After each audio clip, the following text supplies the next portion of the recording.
going to take you outside the city walls. We're heading over to the Nave Spire, which is actually the race course nowadays. So you can spend your money away there. So we've got the map coming up, and you can see it's highlighted.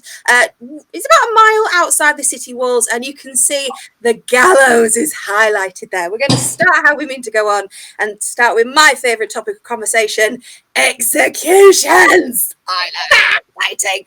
So for this very first execution I'm going to tell you about at the York Tyburn, this one happened in 1809. It was a lady by the name of Mary Bateman who was executed for her crime of murder.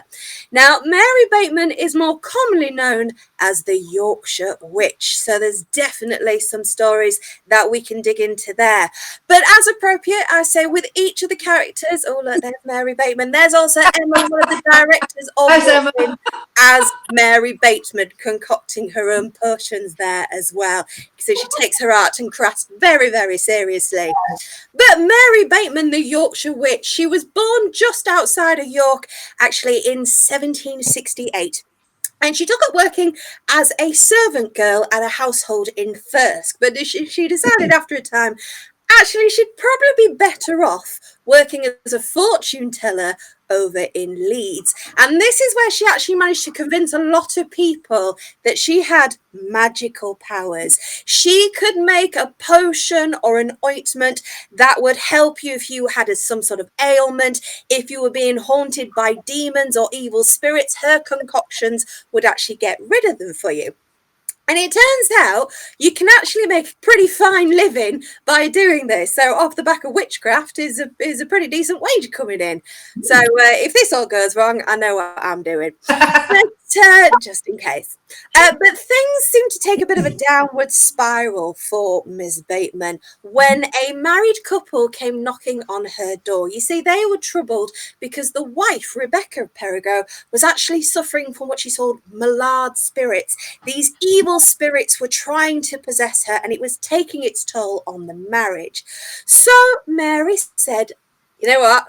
I can help you with this. So if you cross my palm with silver for a pricely sum, I will make a magical powder that you need to bake into a pie and consume when there is a full moon. And if you do that, then the spirits will leave you alone. Your life will be long and happy. Your marriage will be absolutely fruitful and lovely as well. So the couple took this magical powder home.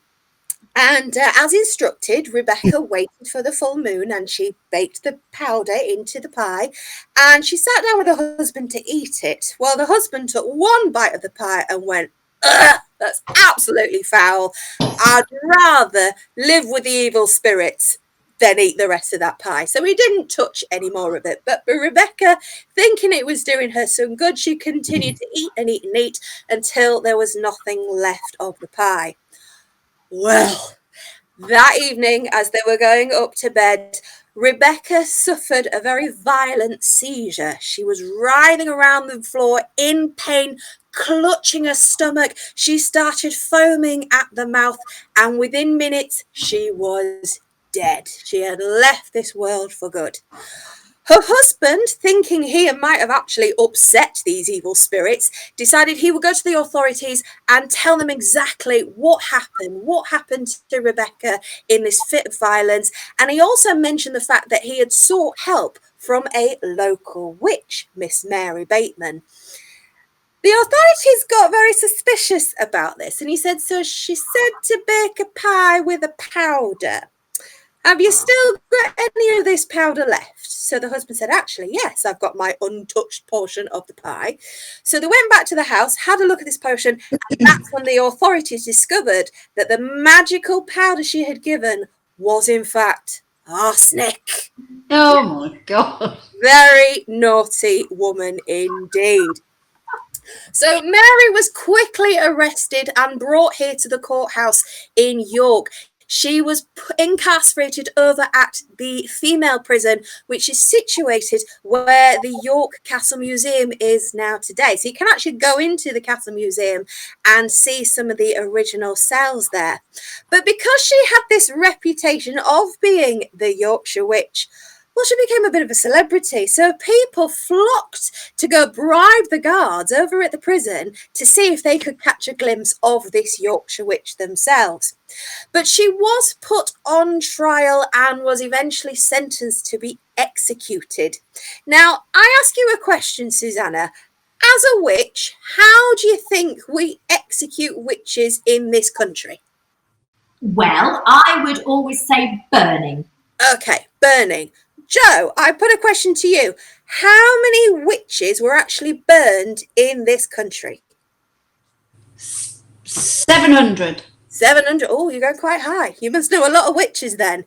Well, I confess that the total number of witches that were actually burned in this country is 0.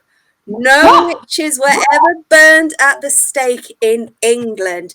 Burning at the stake was an execution that was reserved for heretics. The idea that if you didn't believe in the one true faith, you would feel the flames of hell lapping at your toes. But all witches in this country were actually hanged. So, of course, Mary Bateman was no exception to this, and she was taken out to the racecourse, to the York Tyburn, or the three-legged mare, as we used to call it back in the day, and she was hanged for the crime of murder. But, like I say, celebrity, the Yorkshire Witch, she actually drew a crowd of 30,000 people who were specifically there to see her execution. The whole reason why they were there is because, remember, she was a witch. She could disappear at any moment as the noose was being placed about her neck. She could have the hounds of hell come and take her away and save her from the noose. So that's what they were expecting to see. And as you can imagine, they were sorely disappointed because none of that hocus pocus stuff actually happened in the end. But as with the typical fashion back in the 19th century, if you were executed as a criminal, you were denied a Christian burial and your body would be given over to the physicians at the local hospitals. So Mary was given over to the surgeons at the Leeds General Infirmary and she was placed on a cart, and the horse and cart would take her the 20 miles from York to Leeds. Well, people still wanted to see if Mary Bateman was in fact dead. So 20,000 people actually walked behind her body on the cart all the way to Leeds General Infirmary. And there it said an additional 4,000, so 20,000 people altogether, actually paid 3 pence each to go and see the body of Mary Bateman, just in case she would wake up. But of course, she never did. And the other thing physicians would do at the time with the cadavers of these criminals, they would actually take their skin, strip it from the bones, and they tended to use these strips of skin to actually bind books, of all things. But what's interesting about what they did with the strips of Mary Bateman's body is that they actually decided they could make a bit of profit off this, and they sold them as grisly and ghoulish souvenirs, and they were marketed as if you had these strips of Mary Bateman, you would be protected from evil spirits entirely. Oh my God.